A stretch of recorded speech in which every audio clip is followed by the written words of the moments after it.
wala akong savings. Hindi ako prepared sa ganoong problema. Dahil nga sa nagkaroon ng crisis, siya na yung sinisisi ko sa lahat. Stress. Please wait. Paano na lang ako? Mali pala yun. What's up you guys? I'm Yula. Kung bago ka pa lang dito sa channel ko, hello, I've missed you. Pero kung nagbabalik ka na lang, I miss you too. Kung nakita mo itong video na to because of the title, gusto kong ikwento sa inyo kung ano yung kaisa-isang pagkakamali ko ng 2018 na gusto kong i-share sa inyo para at least ngayon pa lang magka-idea na kayo kung paano nyo may iwasan din yung mistake na yon. Syempre, i-share ko rin sa inyo yung mga bagay na ginawa ko na tumulong sa akin, na nagligtas sa akin kung bakit surviving pa rin ako ngayong 2022. So ano to? Ito na siguro yung simula ng bagong theme ng channel natin wherein ipapakita ko sa inyo kung ano yung mga film ko, and then second video ay ikukwento ko sa inyo yung mga behind the scenes dun sa video na yon, or kung ano ang totoong kahulugan ng video na yon. And finally, yung third part is yung life lessons ko na na-apply ko ngayon pangkasalukuyan. Since napanood nyo na tong video na to, pinakita ko sa inyo na nagpagawa ko ng nails kahit working hours. Tapos dun sa second video, in-explain ko sa inyo kung bakit ko nagawang tumakas sa trabaho para sa nails, kung ano yung reason behind that, the motivation. Tapos ngayon, na-explain ko sa inyo yung life lesson na natutunan ko nung mga panahong yun. At yung kaisa-isang mistake na ginawa ko ng 2018, which is yung wala akong savings. Hindi ako nag-ipon. Ilang taon ba ako nun? I was 25 years old. Sure naman ako na ikaw, kung magto-25 ka na, for sure wala ka ring ipon. Kung may ipon ka, comment down below at sabihin mong, hello Yula, sorry I'm 25 pero may ipon na ako. Or, sorry Yula, I'm less than 25 pero may ipon na ako. Para at least ma-encourage natin yung mga kabataan na talagang maituturing ang hindi mag-ipon. Kung nakita ko yung 2018 ko and na-realize ko na yun yung kaisa-isang mistake or kaisa-isang maling ginawa ko. Nagtatrabaho ako pero wala akong ipon. Kaya nung dumating yung time na na-delay yung sahod namin sa work ko, like 2 months hindi kami sumasahod, hindi ako prepared sa ganoong problema. Kasi ang alam ko lang, galing ako ng bakasyon, so sinimot ko lahat ng pera ko kasi ang alam ko, pagbalik ko sa Qatar, magtatrabaho ko, sasahod ako, mababayaran ko yung mga gastusin ko sa Qatar, yung bahay and everything, and magtutuloy-tuloy ang buhay at magtatrabaho ako, and then babaksyonan naman ako, ubusin ko na naman yung pera ko. Parang naging ganun yung routine ko for 5 years. Kaso yung routine ko nabago dahil nga sa nagkaroon ng crisis sa trabaho ko, sa company namin, at hindi niya na masweldohan yung mga empleyado niya on time. So, na-delay. Wala akong ipon. Wala akong emergency fund. Wala akong pambayad ng renta ng bahay. For 5 years na sinasweldohan ako ng company ko, isang beses lang siyang pumalya. Parang siya na yung sinisisi ko sa lahat. Siya na yung ginagawa kong excuse na malungkot ako ngayon or depressed ako ngayon kasi kasalanan ng trabaho ko yun kasi hindi niya ako pinasweldo. Kung pinasweldo niya ako, wala akong problema. Mali pala yun. Kung nag-ipon ako, wala akong problema. Kahit pa lumubog yung company ko or magsara siya bigla na hindi inaasahan. Kung prepared ako, kung may savings ako ng at least 6 months for survival, hindi ako maapektuhan. So, ganun siya. Lalo na kung millennial OFW ka, lagi mong iisipin yung financial stability mo. Kasi hindi naman tayo permanente sa ibang bansa kung saan tayo nakatira unless citizen na tayo, 'di ba? Pero tulad nung ako, nagtatrabaho ko sa Qatar, resident lang ako, temporarily, hawak lang ako ng company ko. Pag bumigay yung company ko, I need to go home. So, wala akong other choice. So, ngayon, na-realize ko nung ngayong today, parang dapat pala at least mag-imbak ako ng 6 months. Well, sinasabi naman lahat ng mga financial teachers to na kailangan meron kang savings ng at least 6 months na mabubuhay ka. Halimbawa, kung ang monthly need mo ay humahalaga ng 20,000 a month, dapat 20,000 times 6 meron ka sa bank account mo. Hanggat hindi mo pa nabubuo yung emergency fund na yun, don't allow yourself to buy anything na unnecessary unnecessary. Don't allow yourself to buy an investment kasi yun na munang kailangan mong i-secure, yung emergency fund mo. Pag nabuo mo na yun, pwede mo nang bilhin lahat ng mga investment na mga gusto mo, yung mga business na gusto mo. Mas safe ka doon, especially kung hindi ka risk taker and especially kung palisisik kang tao para hindi mo nalang sinisisi yung kung sino-sino dahil sa mga pagkukulang sa part mo. So, ayun na nga. Ang ginawa ko noon, imbes na nag-ipon ako, sinisi yung company ko kung bakit ko nararamdaman yung ganong stress, yung ganong problema, wherein hindi ko control yung situation na lumubog yung company ko, 'di ba? Pero kaya kong kontrolin ng maging financial stable. Hindi ko pwedeng sabihin sa company, "Oy, please wait. Huwag kayong magsara kasi wala na akong ibang options. Hindi kayo pwedeng magsara kasi hindi ako nag-ipon. So, kung magsasara kayo, paano na lang ako? Hindi nyo pwedeng gawin yan." Ginagawa mo!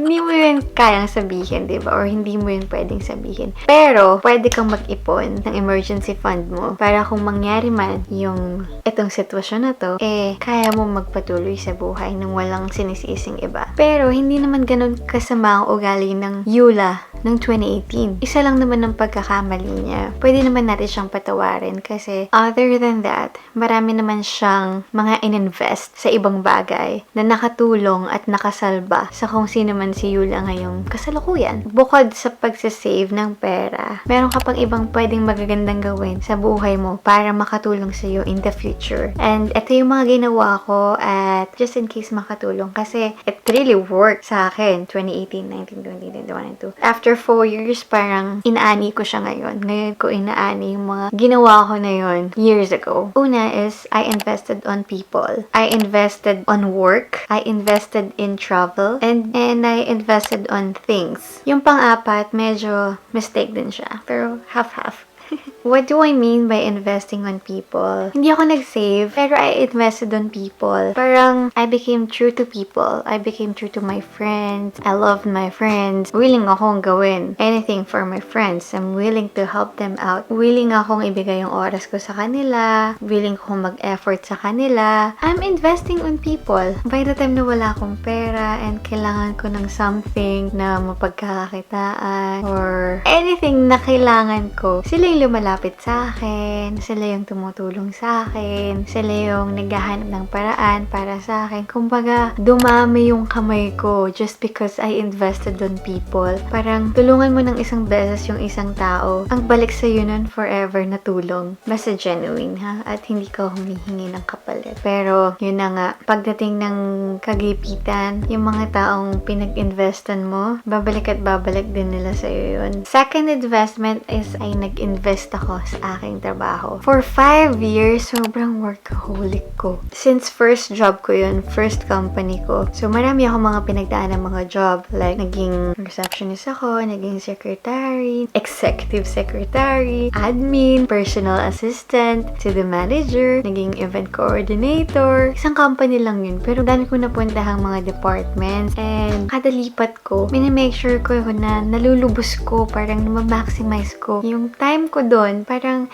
I make sure na lahat ng sulok ng trabaho na yun, mararanasan ko. Maraming mga nagdi-discourage sa akin, like parang, OTY na naman yan. Pero I didn't mind, kasi parang ako, since bata ako, yun ang kailangan ko eh. Kailangan ko ng training ground na mag-aalaw sa akin na languyin ko ang bawat sulok ng trabaho. Ako noon, ang alam ko lang, gusto ko lang mag-work. Gusto ko lang alamin. Gusto ko lang matuto. Gusto ko lang i-try, ma-experience. Pero after 4 years or after mga ilang years, na-realize ko na, wow, Yula, sobrang ganda ng ginawa mo na yun. Kasi, nung umalis ka sa company na yun, kahit saan mang interview or saan company ka mag-apply, nako-connect mo eh. Parang may experience ako. Saan man ako department mag-apply, parang related. Nire-relate ko yung mga past experience ko sa mga nire-require nila. Ngayon, kahit saan ako isabak, alam ko kung ano yung gagawin ko. Kasi, nakarating ako sa iba't ibang department eh. Diba? Pero kung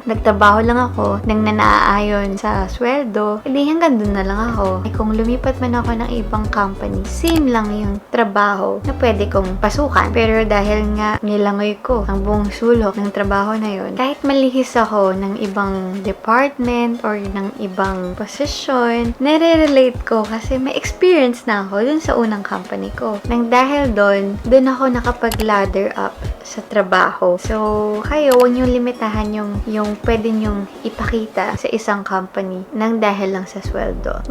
Hindi ka nila ginagamit. Ikaw ang gumamit sa kanila as an opportunity para ma-experience mo lahat, para maidagdag mo lahat yung mga experience na yun sa resume mo. Kung makadadagdag siya sa CV mo or sa resume mo, gawin mo. Pero wala ka ng benefit na nakukuha sa trabaho mo, then it's not worth it, diba? Pero for as long as may benefit is either experience or salary, then push mo lang. Marami sa atin, ayaw nilang naiisahan. So, ang gagawin lang nila is magtatrabaho sila ng naayon sa sweldo nga, diba? Pero kung bata ka pa, mas magandang mag-gather ka ng experience kaysa sa sweldo agad. And then, nag-invest ako sa travel. Thankful ako sa mga kaibigan ko kasi na-encourage or na-introduce nila sa akin yung traveling. Sina Jackie, sina Kuya Pao, sina Kuya Relay, yung cousin ko, tsaka si Ate Lizelle. So, I'm so thankful na na-introduce nila sa akin yung traveling kasi who knows, nagka-pandemic, parang 2 years akong hindi nakapag-travel. I used to travel at least 4 times in a year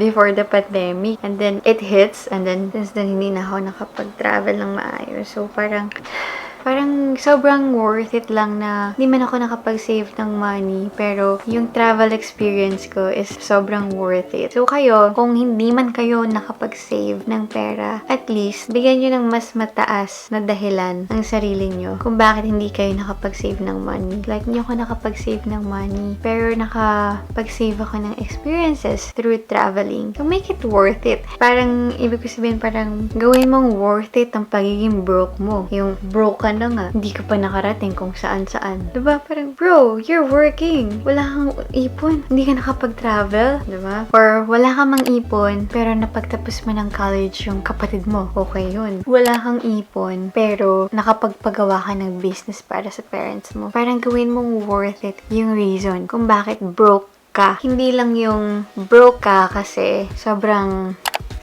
nag-invest ka sa things. Tulad ng huling ginawa ko. Wala naman sanang pangit sa pag-invest sa mga material na bagay kung alam mo siyang i-turn into business. Wala namang masamang mangolekta ng mga things or ng mga collectible items tulad ng mga designer bags, ng mga shoes, and etc. As long as kaya mo silang i-convert into cash pagdating ng araw, pagdating ng pangangailangan. Kumbaga, kung meron kang K to resell things, why not, diba? Pero kung kagaya ko, ikaw, na nag-invest ako sa mga things na hindi ko naman alam kung paano sila maging pera ulit, or nag-invest ako sa mga bagay, hoarder ako. Hindi ko ako marunong mag-let go ng mga bagay. So, hindi siya para sa atin. Magigil lang siyang kalat in the future. So, hindi mo siya mapapakinabangan. Ayun. Kasi ako nun, hindi ko kaya. Parang sinasabi ko lang na, mababenta naman to. But in reality, hindi naman ako business-minded. Hirap ako mag-let go kasi hoarder nga ako. And lastly, ang hirap mangolekta ng mga items, especially kung hindi ka permanent resident ng bansang tinutuluyan mo. Kasi, at the end of the day, kahit napakarami mong gamit na na-invest, one day, kailangan mong umuwi ng Pilipinas or kailangan mong lumipat ng bansa. At hindi lahat ng mga gamit na yun ay madadala mo kung saan ka man lilipat. So, it's really not worth it to invest on things kung hindi ka business-minded, kung hirap kang mag-let go ng mga bagay or hoarder ka, at kung hindi ka permanent resident sa bansang tinutuluyan mo. So, ikaw na 25 years old, saan ka ngayon nag-i-invest para sa sarili nyo? Gusto ko malaman para magkaroon ako ng idea at para magkaroon ng mga idea yung mga manunod sa atin. Please comment down below kung saan ka ngayon nag-i-invest para sa sarili mo. Ako ngayon, kung tatanungin mo ako kung saan ako nag-i-invest, una, nag-i-invest pa rin ako sa mga tao. Pero hindi na masyado on friends, but on business friends or business partners and ventures. Pangalawa, mag-i-invest pa rin ako sa work. Pero hindi na corporate this time, but hopefully sa business side. So, gusto ko mag-invest sa work on a business side level. Pangatlo, syempre, gusto ko pa rin mag-invest sa travel, but more on experiences and exploration, hindi lang basta makarating doon. Parang gusto ko siya maging worth it. Mas worth it compared dun sa ginagawa ko before. Basta lang makarating doon, okay na. Mag-i-invest pa ba ako sa mga bagay ngayon? I don't think so. Kasi hindi ko alam. Parang ayoko